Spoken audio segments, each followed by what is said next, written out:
अपने आप को बांध रहा है। आपको मुक्त होना है, बंधना नहीं है।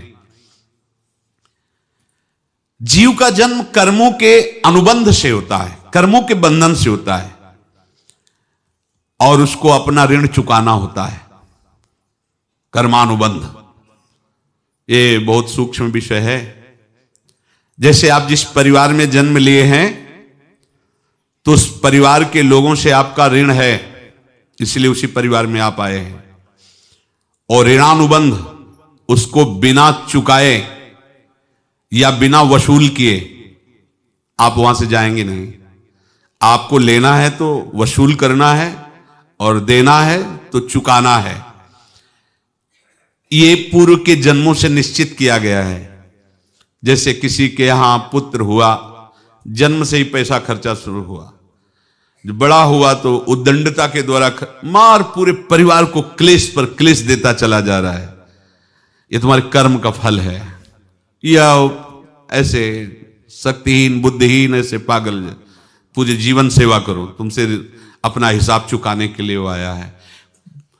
अब परिवार के जो सदस्य जुड़े आके, मतलब पत्नी आते ही पूरी हृदय में आनंद, परिवार में आनंद, और जीवन भर वो आनंद ही सुख देने के लिए उसका जन्म हुआ। वो अपना ऋणानुबंध मुक्त, और आते ही भयंकर क्लेश खड़ा कर दिया, बीच में दीवाल और झगड़ा वैसा, फिर अतरे दिन मारपीट शुरू, कलह अशांति, पूरा जीवन नरक हिसाब करने आए। यहां ऋण चुकाए बिना कोई जा नहीं सकता, ऋण चुकाना पड़ेगा। किसी का ऋण वसूल करना है तो किसी को ऋण चुकाना है, दोनों काम करने होते हैं। अनेक जन्मों में अनेक लोगों के साथ हमने जो बर्ताव किए हैं, अच्छे या बुरे, वो होंगे। अब किसी आदमी को हम जानते नहीं, अचानक मिला, अचानक टक्कर लगा और मार पीट गाली गुप्ता सब कर दिया, चुपचाप सह लो। क्यों? ये आपका हिसाब है, पूर्व का हिसाब। हमारा उससे कोई द्वेष नहीं, कोई संकल्प नहीं। अचानक घटना घटी और हमसे द्वेष करने लगा, हमें पीटने लगा, हमें गालियां दे, ये हिसाब है, चुपचाप सह जाओ। अपने घर का भाई ही भारी दुश्मन बन गया और क्लेश दे, हिसाब है। एक प्रभुदत्त ब्रह्मचारी जी की वाणी में पढ़ा था, एक महात्मा जी भ्रमण करते थे तो उस समय असरफियां चलती थी, मोहरे असरफियां, तो उनको भेंट में देते लोग। तो या तो ठाकुर सेवा में लगे तत्काल, या संत सेवा में तत्काल लगे, उसका संग्रह करके डोलना ये ठीक नहीं है। बैरागी के लिए सिद्धांत में ये ठीक नहीं है। तो जब 2, 4, 6, 8 ऐसे मोहरे हुई तो उन्होंने विचार किया कि और भ्रमण करके जब काफी मोहरे हो जाएंगी तो प्रयागराज में जब कुंभ पड़ता है, एक बार पूरे सब अखाड़े के संतों को, अलग अलग संप्रदाय सब संतों को बुलाएंगे और सबको पवाएंगे। अब साधु है तो यही विचार करेगा, और क्या विचार करेगा। तो उन्होंने ऐसे डंडा बनवाया, बेंत, जो ऊपर से चूड़ीदार और भीतर पोला, और मोहरे उसमें डालते गए। और भ्रमण, जहां जहां श्रद्धालु भगत थे सबके यहां जाना और इच्छा रखना कि एक मोहर तो दे दे दक्षिणा में। कामना कोई भी हो वो बांधती है, ध्यान रखना। इसीलिए प्रभु जो चाहे वो करे, अपनी चाह नहीं रखनी चाहिए, अपनी चाह प्रभु की चाह में मिला देनी चाहिए। धीरे धीरे वो छड़ी भर गई। भ्रमण करने वाले महात्मा चूड़ी लगाई, इंतजार करते रहे। जब प्रयाग का कुंभ पड़ा तो चले। तो रास्ते में एक गांव में पूछा जाता है, जैसे कहीं रुका, कोई श्रद्धालु ऐसा है जो संत सेवी है? तो कुछ लोगों ने बताया, हाँ एक परिवार है, बहुत संत सेवी है, और आपको मिलाते हैं उनसे। घर में रुका, खूब अच्छा हलवा पूड़ी पवाया, और जो घर के मालिक थे चरण दबाए। चरण दबाते दबाते उनकी दृष्टि पड़ी उस डंडे पे, इतना मोटा और ऊपर से कुछ चूड़ी सी भी नजर आ रही। इस डंडे में तो कोई रहस्य है ही है। अब महात्मा जी को खवा पिला के सुला दिया। महात्मा जी जब सो गए पत्नी से धीरे से कहा, वो डंडा लाओ बाबा जी का डंडा। वो चूड़ीदार जो ही खोला पलटाया तो सैकड़ों मोहरे। ऐसे संत रोज पधारे भगवान, तो आनंद हो जाए फिर क्या। पत्नी से कहा, नाप के कंकड़ लाओ। वो तो महात्मा जी तो खाए खीर पूड़ी, आराम से सो रहे। रात में पूरी प्लानिंग करके उसमें कंकड़ भर के चूड़ी लगाकर सिराने रख दिया, सारी मोहरे हटा ली। महात्मा जी आराम से छड़ी उठाए तो वजन पक्का। वैसे बड़े लोग चतुर होते हैं, पर ये नहीं जानते कि कर्म कितना भयानक होता है। और उनकी कोई संतान नहीं थी, पर धन में इतना प्रेम उनको था।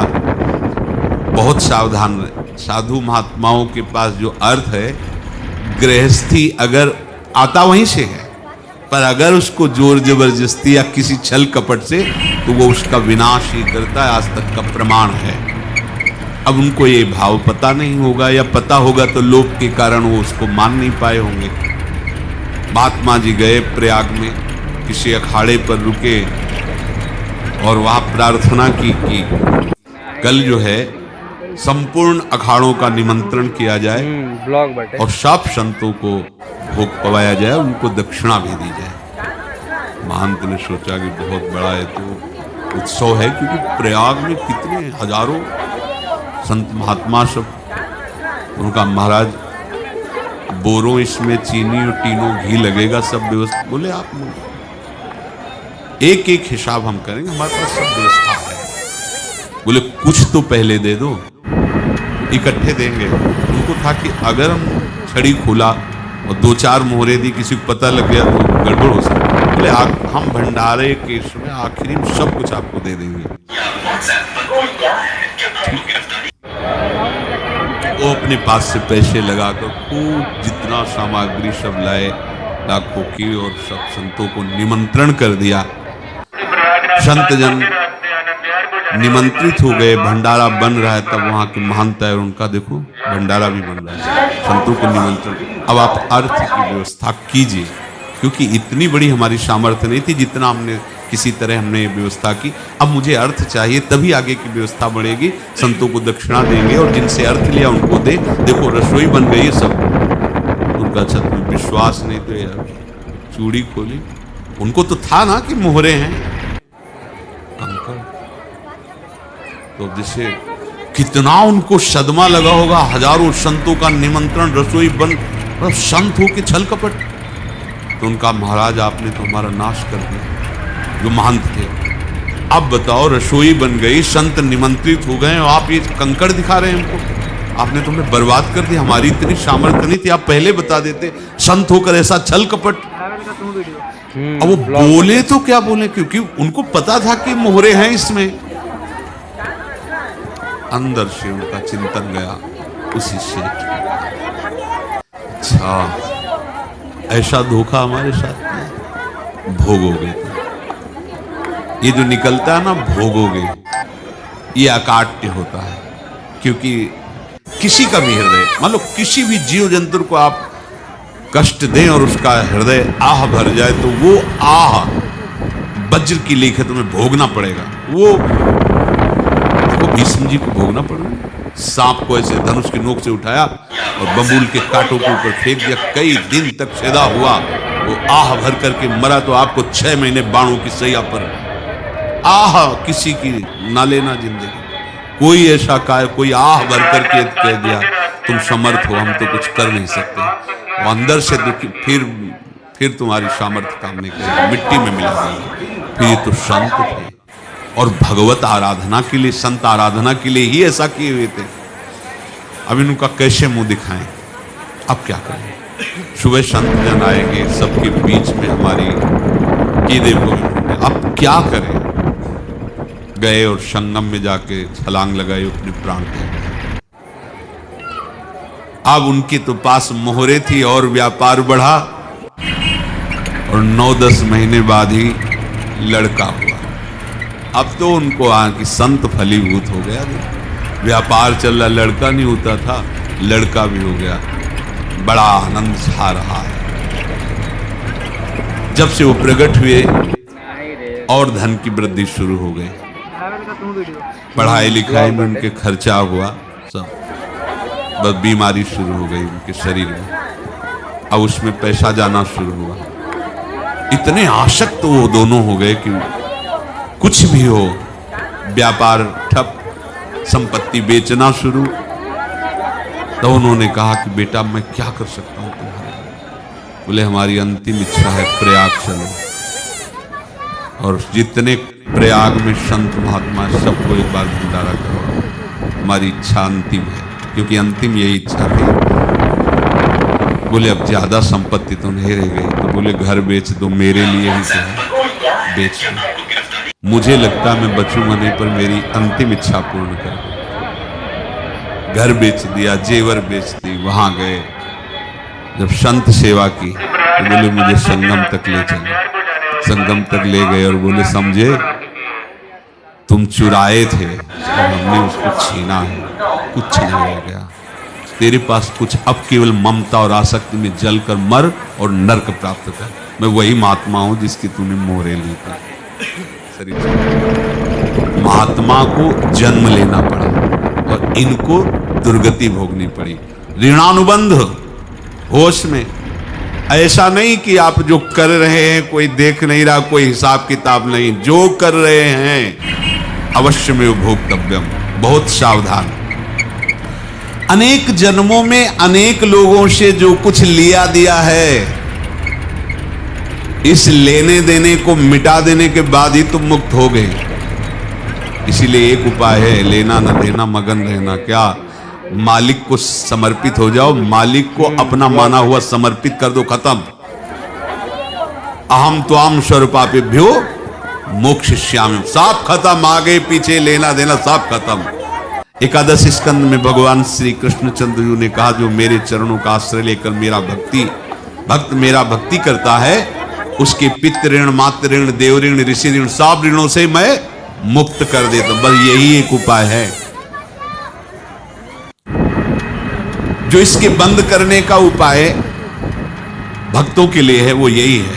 भगवान की शरण में होकर अपना माना हुआ पूरा भगवान के अर्पित कर दो। अर्पित करने का तात्पर्य उसमें आम हटा गया। तदीयम वस्तु गोविंदम तुभ्यमेव समर्पयामि। जिनसे तुमने सेवा करवाई है उनकी सेवा करनी पड़ेगी। जिनसे तुमने जो कुछ लिया है उनको देना पड़ेगा।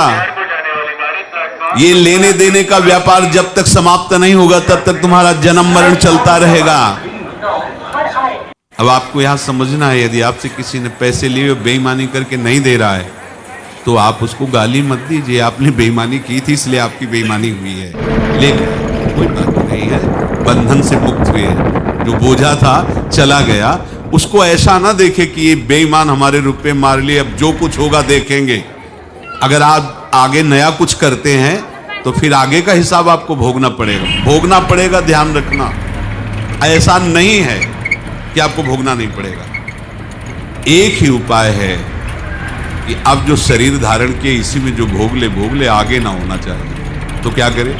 सर्वतो भावेन भगवान कृष्ण ये तो सर्वाणि कर्माणि मयि सन्न्यस्य मत्पराहा अनन्येनैव योगेन माम ध्यायन्तु उपासते तेषाम् अहं समुद्धर्ता मृत्यु संसार। ये बड़ा कठिन है पार होना, कोई छोटी मोटी बात है। एक महात्मा बाल्यावस्था से भजन करते थे, शालिग्राम भगवान पास रखते थे और उन्हीं की आराधना करके बस पाठ, नाम, जप और भ्रमण करते थे। यौवन अवस्था थी, गंगा जी के किनारे अपने ठाकुर को विराजमान करके स्नान करने के लिए कपड़ा ही उतार रहे थे कि 90 लोग आ गए, भाला तलवार सब लोग, मारो घेर लिया। तो उन्होंने हाथ जोड़कर कहा, हमने क्या अपराध किया? कोई सुन ही नहीं रहा। तो उन्होंने कहा, मार तो डालोगे ही आप 90 लोग, हम कोई अस्त्र शस्त्र तो लिए नहीं, एक बार हमें गंगा में डुबकी लगा देने दो और अपने ठाकुर को स्नान करा देने दो, इसके बाद आप मार। भगवत इच्छा से लोग रुक गए, स्नान किया और अंदर से प्रार्थना की, प्रभु ये क्या है? आपके सिवा मेरा कोई है नहीं और ये मुझे मारना चाहते हैं। तो भगवान ने, जानते हो क्या कहा उनके अंतर में? तुम मेरे में ध्यानस्थ हो करके शरीर को छोड़ो, ये लोग मारेंगे। ये मेरे भजन का फल है कि तुम्हें 90 जन्म नहीं लेना पड़ेगा। एक ही जन्म में 90 मिलके, तुमने 90 हिंसा की थी पूर्व में, तो तुम्हें 90 बार जन्म लेना होता और एक एक करके मारते। ये मेरे भजन का प्रताप है कि एक बार में ही 90 का हिसाब हो जाएगा। तुम आंख मूंदो, मेरे ध्यान में मगन रहो, मेरे प्रताप से तुम्हें कोई चोट नहीं होगी और स्वाभाविक मूर्छावस्था में प्राण तुम्हारे छूट जाए। ऐसा ही हुआ, ऐसा हुआ। तो ये बात समझ लो कि ये जो कर्मानुबंध है, ऋणानुबंध है। अब देखो, अगर शाप महात्माओं ने दिया कि तुम्हारे वंश का इससे विनाश होगा, तो भगवान भी परम धाम जा रहे तो उसी कील से, बाण की नोक में जो मछली लील गई थी, छोटा कण, उसी से की नोक बनाई और उसी नोक प्रहार किया। भगवान के श्री चरण में वही बाण की नोक लगी और भगवान ने स्वीकार किया। भगवान का बड़ा लीला विचित्र है। अगर छुप करके उधर रामावतार में बात, तो इधर स्वीकार किया है भगवान ने। ऐसा कहीं नहीं दिखाया कि मैं भगवान हूं तो मैं अपने लिए, ऐसा नहीं। नारद जी का हित किया पर नारद जी ने शाप दिया तो भगवान ने स्वीकार किया। बंदरों ने ही सहायता की, जैसा बोले थे वैसा। ये लीला इस शरीर में भोगनी पड़ेगी। हाँ, ज्यादा को कम में भुगता देंगे, पर अब अगला शरीर ना मिले इसके लिए सर्वतो भावेन भगवान के आश्रित हो जाए। जैसे आपने दुकान फैला रखी है तो उसमें दो काम होते हैं, लेना और देना। किसी को उधार दिया है तो हमें उससे लेना है, और कोई नगद देकर सामान ले रहा है तो उसे सामान देना है, या उधार लिया है तो हमें उधार देना है। अब अगर दुकान बंद करनी है तो तुम्हें देने वालों पर जोर देना है, लेने वालों पर जोर नहीं। लेने वाला तो जाओ, हम क्षमा किया, समर्पित किया, हमारा कोई संबंध, खत्म हो जाए, वो खुशी हो जाएगा। लेकिन देने वाला, तुम अगर दुकान भी उठा दोगे तो जहां भी रहोगे तुम्हारे पास वो आएगा, लाइए हमारा। तो देने पर नजर रखिए, जिसका जिसका हिसाब है वो आपके सामने आता जाए, हटाते जाओ। लेने पर नजर मत रखिए और दुकान फौरन उठा दीजिए, नहीं अगर लेते देते रहे तो चलता रहेगा। आगे चलकर कुछ लेना न देना, मगन रहना बस अपने प्रभु के चिंतन में। अब हम कैसे जाने कि किसको क्या देना है, हमें क्या पता। तो हम पूरा हिसाब जिनको पता है उनको दे देते हैं, समझ रहे हो, उनको पता है क्या लेना है क्या देना है। इनके पास पहुंच गए सरकारी हिसाब से सब बराबर कर देंगे। हमको अपनी जिम्मेवारी इनके चरणों में समर्पित कर देना है, तभी हम जीवन मुक्त होंगे। ये रहस्य की बात है। प्रभु कह रहे हैं, यस्य सर्वे समारंभाः काम संकल्प वर्जिताः ज्ञानाग्निदग्ध कर्माणं तमाहु पंडितम बुधाः।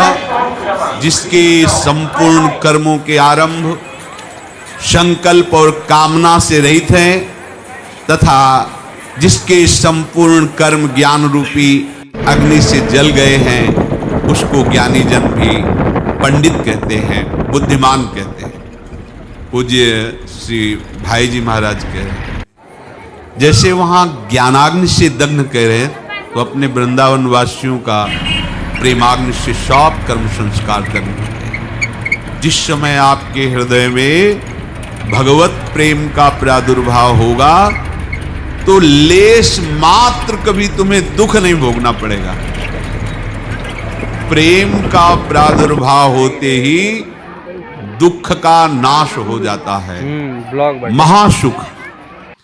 जब प्रेम का प्रादुर्भाव होगा तो समस्त पाप भस्म हो जाते हैं, अशांति नष्ट हो जाती है, संसार ज्वाला स्पर्श भी नहीं कर सकती है। जब भगवत प्रेम का प्रादुर्भाव होता है, हो सकता है उस उपासक के जीवन में दुखों का पहाड़ टूट पड़े, परिवार खिलाफ, शरीर रोगी, अव्यवस्था, बहुत बहुत कुछ सब। कह रहे हैं इतना सब होने पर भी उसके हृदय में कोई भी दुख नहीं होता। ऐसा सामर्थ्यशाली भगवत प्रेम है। भगवान के चरणारविंद का जिसके हृदय में प्रेम है, भारी से भारी दुख भी उनको विचलित नहीं कर सकता।